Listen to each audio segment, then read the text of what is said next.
L'imitation de Jésus-Christ, chapitre 54, des divers mouvements de la nature et de la grâce.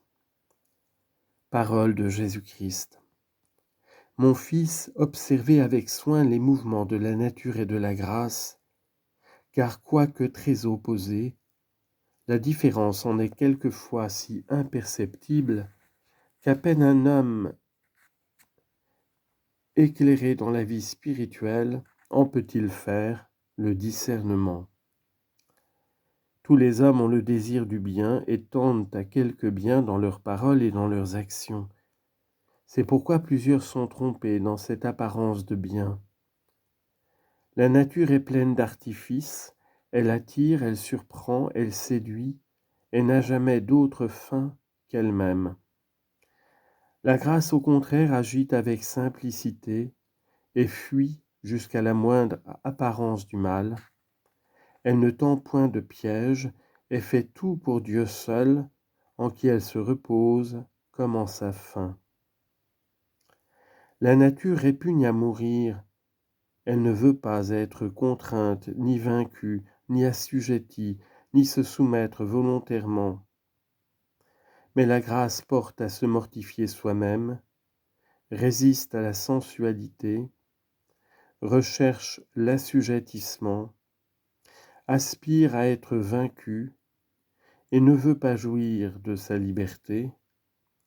Elle aime la dépendance, ne désire dominer personne, mais vivre, demeurer, être toujours sous la main de Dieu, et à cause de Dieu, elle est prête à s'abaisser humblement au-dessous de toute créature. La nature travaille pour son intérêt propre et calcule le bien qu'elle peut retirer des autres. La grâce ne considère pas ce qui lui est avantageux, mais ce qui peut être utile à plusieurs. La nature aime à recevoir les respects et les honneurs.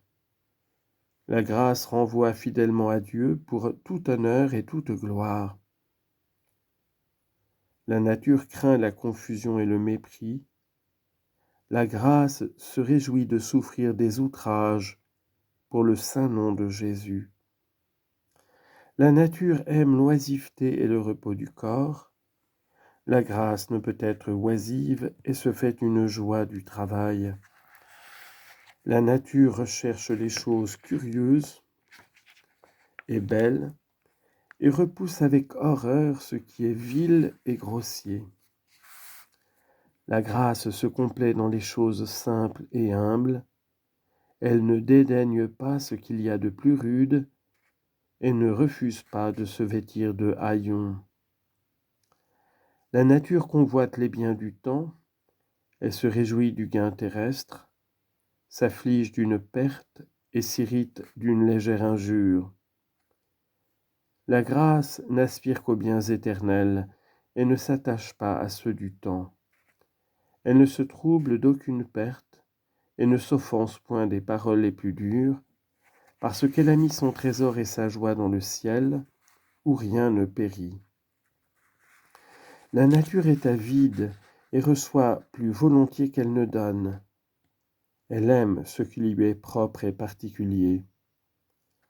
La grâce est généreuse et ne se réserve rien.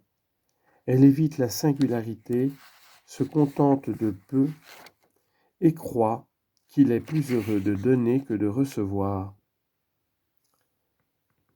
La nature se porte vers les créatures, la chair les vanités, elle est bien aise de se produire.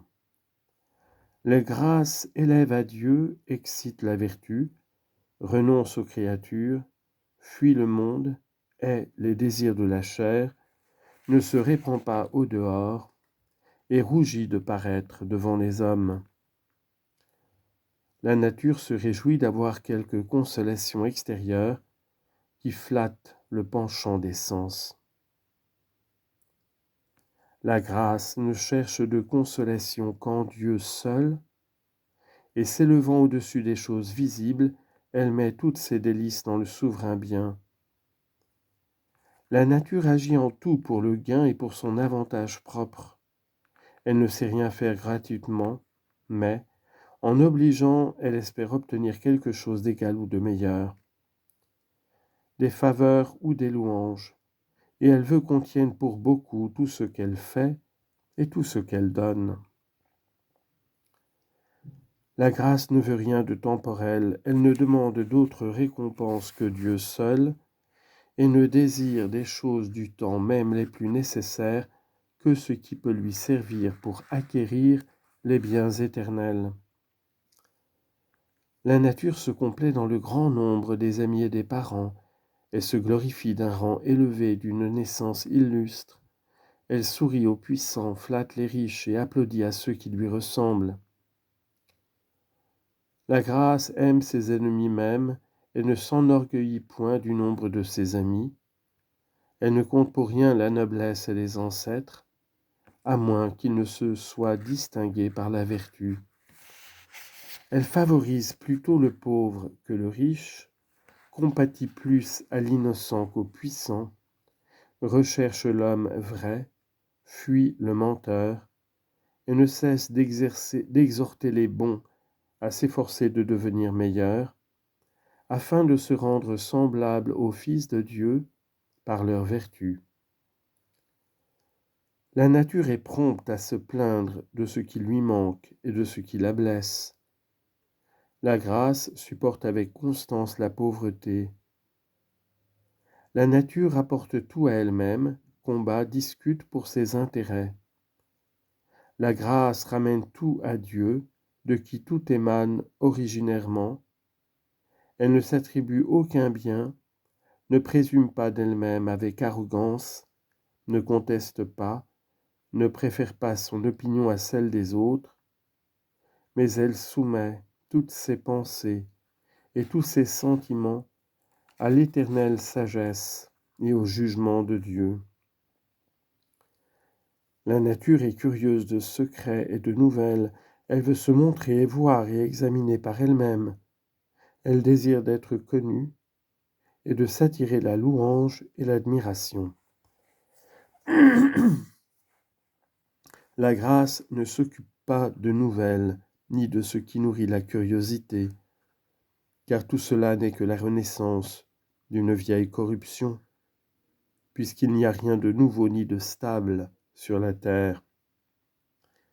Elle enseigne à réprimer les sens, à fuir la vaine complaisance et l'ostentation, à cacher humblement ce qui mérite l'éloge et l'estime, et à ne chercher en ce qu'on sait et en toute chose que ce qui peut être utile et l'honneur et la gloire de Dieu. Elle ne veut pas qu'on loue ni elle ni ses œuvres, mais elle désire que Dieu seul soit béni dans les dons qu'il répand par pur amour. Cette grâce est une lumière surnaturelle, un don spécial de Dieu. C'est proprement le sceau des élus, c'est le gage du salut éternel. De la terre où son cœur gisait, elle élève l'homme jusqu'à l'amour des biens célestes et le rend spirituel, de charnel qu'il était. Plus donc la nature est affaiblie et vaincue, plus la grâce se répand avec abondance, et chaque jour, par de nouvelles effusions, elle rétablit au-dedans de l'homme l'image de Dieu.